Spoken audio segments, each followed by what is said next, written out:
Should Lee Anderson be suspended for the Islamophobic comments that he has made? No, not at all. Why not? Okay, so let me provide a little bit of context and a little bit of background to the wider situation with Islamism. So I'm from Rotherham, and in Rotherham, as you know, and many cities around the country, there was grooming gang scandals. And these grooming gang scandals was widely reported, but it was not acted upon. Why was they not acted upon? Fear from the police of the Muslim community. And that is widely reported, and that is a stated fact. That's not true. I yes, read it the. is. No, it's it not. Is true. No, it's not. It is true. I read every single. No, you have misrepresented what actually happened. I've read the reports in relation to the Rotherham scandal. In fact, I was the only journalist in the country who was able to interview two social workers who were there at the time that the scandal was ongoing and latterly stayed at Rotherham Council. So hang on a minute, Mark. You happen to have raised one of my specialist subjects. So let's go for it, shall we? So I spent months, literally half a year, persuading the social workers to do an interview. And I'm the only person in the country to have ever done it. What actually came about as a result of the inquiries into what happened. And let me, first of all, condemn outright the disgusting abuse that was on show and the failure of agencies who should have protected those girls. I condemn them for failing in their duties. What the subsequent report said was that that there was a concern about from social workers and some police officers that they might be deemed racist if they pursued prosecutions. Nowhere does it say they were frightened of the Muslim community, which is what you have just said. Carry on. Okay, so there was frightened of being called a racist. They were frightened of accusations of being called a racist. Yes. Correct. Carry on. What's your the point? The question at hand, though, is: do you think Lee Anderson should be suspended for his Islamophobic comment? No. Okay. So I'm getting to the point. So whilst the police clearly are scared of being called racist, they're clearly scared of doing their job properly. Some police officers are scared of being called racist. Some were. So which means tense. they cannot. Some people cannot do their jobs properly, and that led. What's Sangita, that got to do with Islam? Hang on. What's that got to do with Islam? I'm getting to the point. But you're not, because you have, first of all, conflated the Muslim community, paedophiles, and Islamism. So what I am saying is that let me finish the point. I was going to sum it up. If you could, oh my God. Please, welcome. I look forward to you making the connection between these three things. Go for it. The point is, Sangita, it's very clear, is that the police across the country, because this has happened in multiple cities, wasn't able to do their job for fear of being called a racist or whatever word you want to call it. What has that got to do with Islamism? What has that got to do? Do you understand? Just define for me what Islamism is, Mark. Political Islam. Right. What has that got to do with being accused or fearing being accused of racism? What is the connection, since this is the cornerstone of your argument? Political Islam has got everything to do with it. How? How has it got anything? I don't understand the question. Political Islam clearly has got everything to do with... What is political Islam? That is Islamism. That is an extreme political ideology emanating from those people that say that they practice Islam. What has that got to do with, number one, Lee Anderson's comments, and number two, your claim that it's linked to the Rotherham grooming scandal? I'm following your logic and I'm asking you to explain it. Lee Anderson is making the claim that the police aren't in control anymore and they are bowing to the Islamist mob, which they are. They aren't. You can't actually answer.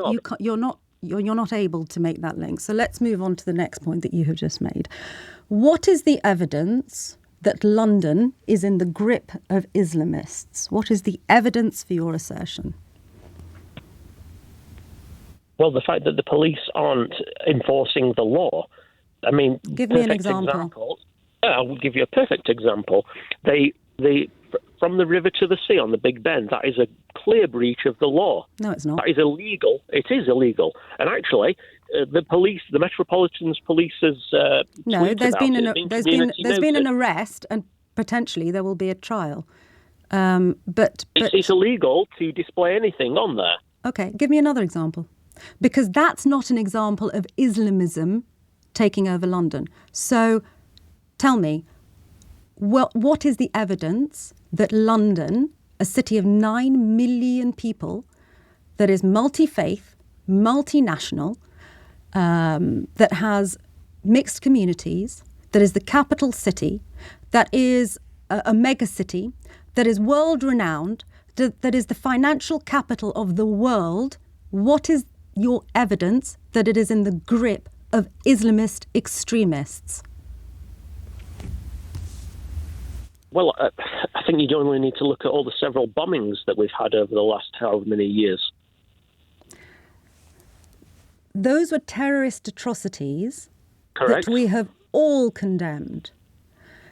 Yep. Lee Anderson's assertion was that Sadiq Khan had, quote, handed London over to his mates, and that those, quote, mates were, quote, Islamist extremists.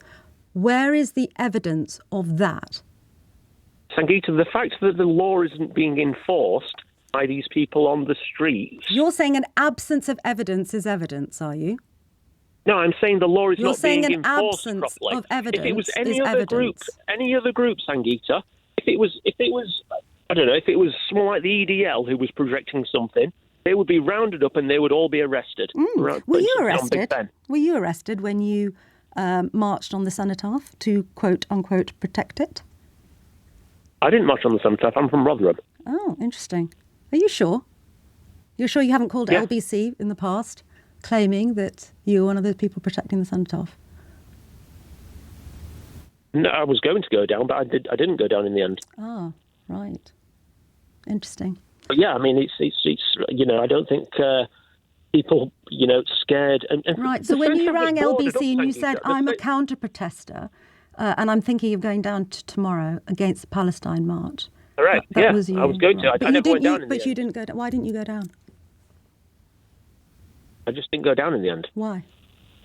I can't remember. I probably was doing something at the weekend. I don't know. So it's not that you turned up, you realised there was a load of trouble and that you either ran away or... No, it's not at all. And to be honest, Sangita, the cenotaph was boarded up. And those people who were surrounding it as well, by the way. Let's get back to the central question of the hour. Let's get back to this. Let's get back. We debated that fully when I was on air that weekend. Let's get back to your evidence that Sadiq Khan has handed London over to Islamists, and therefore Lee Anderson was correct and not Islamophobic and should not be suspended from the Tory party. I haven't heard your evidence yet. Well, because he's not said anything that's not true. Is the Prime Minister of the country an Islamist? Extremist? Prime Minister is not, no. No. Is the Home Secretary? The Home Secretary is not, no. Is the Defence Secretary? No. Is the head of the Civil Service? No.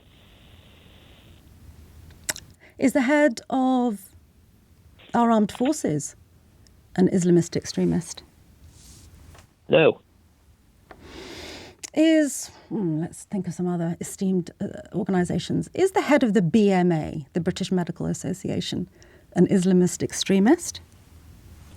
Well, I would assume not. All of these people. Is the head of Ofsted an Islamist extremist? Because Ofsted is very important.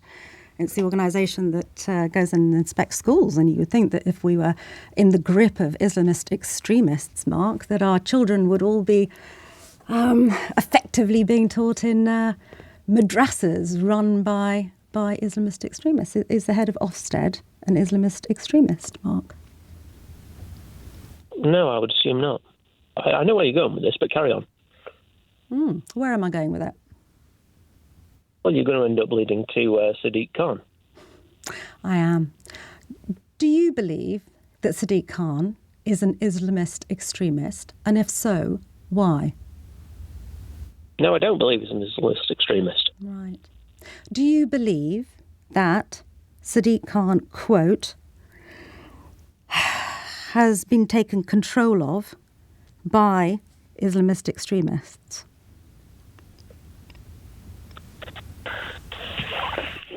Control is not the right word. I'm going to read the quote to you. I'm going to read the quote to you.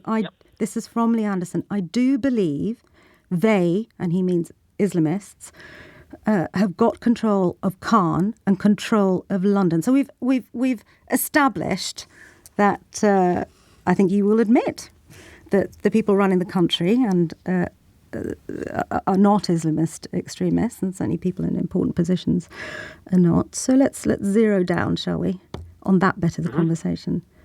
Lee Anderson saying, I do believe that they, meaning Islamists, have got control of Khan and control of London.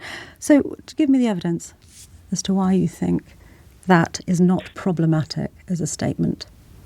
The one word that sums it up, I guess, is politics. And Sadiq Khan, in my opinion, will not enforce the law because he knows there is an election coming up for himself. He will not be as strict as someone else because obviously, there is an awful lot of Muslims in London. He will want the Muslims to vote for him in the upcoming London election. You do know, don't you, that it's the Metropolitan Police that polices London. Are you aware of that? Well, he's the commissioner. Sadiq Khan's the commissioner. But well, yes, they are answerable to him. And who is the head of the Metropolitan Police? Sir Mark Rowley. Is Sir Mark Rowley an Islamist extremist, Mark? Since you seem to think he's not, but he's answerable to Sadiq Khan. Oh, I see. So you are suggesting, just so that I've understood this conspiracy theory correctly, that why is it a conspiracy theory? That's a fact. Because you haven't produced a single piece of evidence. We have now arrived at the point where you believe that Sadiq Khan is ordering Sir Mark Rowley to order police officers not to enforce laws. Well, I think that's a question that remains unanswered, but I certainly don't think that, Sangita, that we can say that's not happening. I don't think we can say that's definitely not happening. Oh, Mark and Sheffield, I can absolutely tell you 1,000% that is not happening, and I have to let you go.